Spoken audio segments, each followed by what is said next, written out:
Il m'arrive souvent de recevoir des emails de connaissances de France. Souvent les mails commencent par Cher Song ou Cher Li. Parfois c'est Cher Song Li. Alors que ceux qui me connaissent bien m'écrivent toujours sans faute Cher Li Song.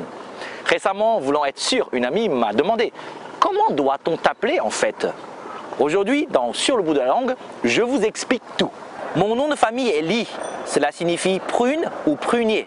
Mais il ne faut pas penser que je compte pour des prunes. Et mon prénom est Song. Le caractère est composé de Shan, montagne, et Kao, grand. Donc, Song signifie grande montagne. Fastoche! Je suis en effet un prunier sur une grande montagne. Ça fait poétique, n'est-ce pas? La nature, la sagesse, c'est tout moi. Donc vous allez me dire, on t'appelle Song, c'est bien ton prénom. Eh non, sinon ce serait vraiment un jeu d'enfant. En fait, un nom chinois s'écrit toujours avec d'abord le nom de famille suivi du prénom. Entre chinois, on s'appelle par notre nom complet et non pas par le seul prénom. Surtout si le nom est composé de 2 caractères. Ce qui est mon cas, Li Song, 2 caractères. Vous connaissez les personnalités connues telles que l'écrivain Yu Hua, Yu, son nom de famille, Hua, son prénom. Le joueur de basketball Yao Ming, l'actrice chinoise Gong Li. Jusque-là, tout va bien.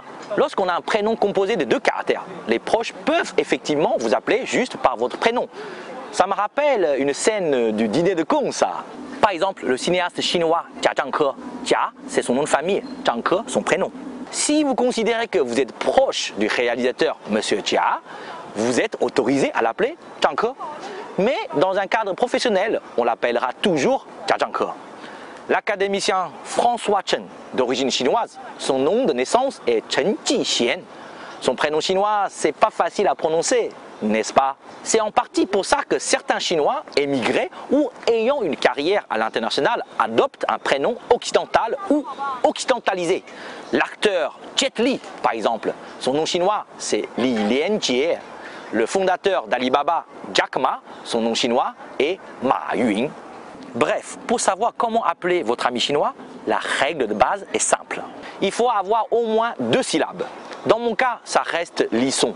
Mais si vous trouvez que ça fait trop formel, il y a un moyen de m'appeler différemment. Je vous explique.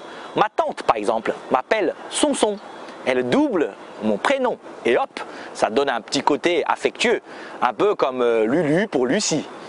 Mon ancien patron, qui a 20 ans de plus que moi, m'appelle Xiao Li, Petit Li. Petit plus le nom de famille. C'est une manière d'appeler quelqu'un qui est beaucoup plus jeune que vous. Ça reste une tradition. Le mot petit ici n'a rien de péjoratif. Dans le cas contraire, je peux appeler un certain monsieur Wang que je connais bien et qui a 20 ans de plus que moi. Lao Wang, vieux Wang. Ça montre un côté familier.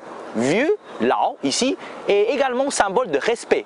Tout comme le mot Lao Shi, professeur, vieux maître.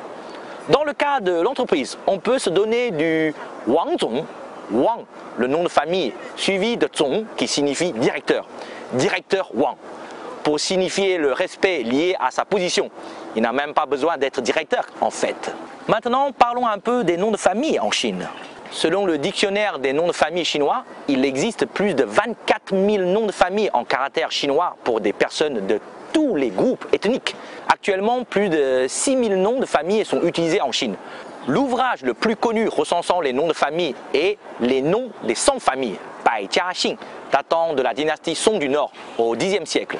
D'ailleurs, aujourd'hui, quand on emploie le mot Bai Xing, 100 et nom, cela désigne le peuple. Selon le rapport national sur les noms publié par le ministère de la Sécurité publique, Wang, Li, Zhang, Liu et Chen restent les 5 principaux noms de famille les plus courants en Chine. Les personnes portant ces 5 noms de famille représentent 30,8% de la population totale enregistrée en Chine.